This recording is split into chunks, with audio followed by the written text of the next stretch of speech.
Shalom Eastern Shore. I am Rabbi David Tokajer with Congregation Maim Chaim, the Eastern Shore's Messianic Synagogue, and I'm bringing you your daily dose of living water. We're doing a Bible study right now on Paul's pastoral letters, and something struck me about 1 Timothy 1 that I feel is so powerfully pertinent to the body of Messiah today. In 1 Timothy 1, 3 through 7 we read, "As I urged you when I was leaving for Macedonia, stay in Ephesus to direct certain people not to pass on different instructions or to pay attention to myths and endless genealogies. These give rise to useless speculations rather than God's training, which is in faithfulness. Now the goal of this command is love from a pure heart and a clear conscience and a genuine faith. Some, having missed the mark, have turned away to fruitless discussions, wanting to be teachers of Torah even though they do not understand what they keep saying or what they so dogmatically assert." I can feel Paul's heart in this message today. We live in a world full of distractions, and as a person with next to no attention span, I feel this every waking moment of my life. But I'm not simply talking about the obvious things like our smartphones or Netflix, sports, or social media. I'm talking about all of the other things that I think falls right in line with what Paul is dealing with here.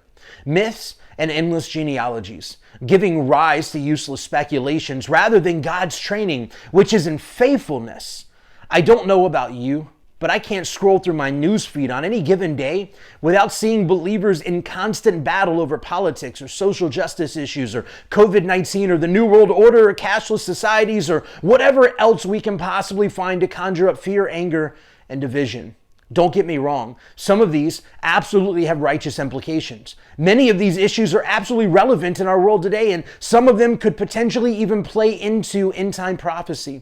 But I think where the problem comes in, and I think this is what Paul was trying to get across, is when we spend the overwhelming majority of our time and energy debating and arguing over these issues, rather than focusing on God's training, which is in faithfulness. The enemy loves using distractions, even ones that have righteous value, to keep us from focusing on the reality of what we're supposed to be doing, which is sharing the good news of Messiah Yeshua. He loves to use distractions to keep us divided because he knows the body of Messiah is strongest when we are united in Messiah. So the enemy strives to keep us divided in righteous indignation. Imagine how much more impactful we could be for the kingdom of Messiah if we spent more time focusing on our relationship with God, focusing on sharing Messiah with our friends, family, neighbors, and coworkers, focusing on actually praying for the many prayer requests presented to us. Imagine how much more impact we could have on the world around us if we stopped fighting and started working together.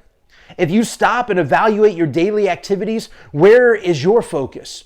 Would you find more distraction than faithfulness? Would you find more distraction than sharing the good news? As Messiah's return draws closer, the distractions will amplify. If we can't handle them now, what are we going to do then? Shalom.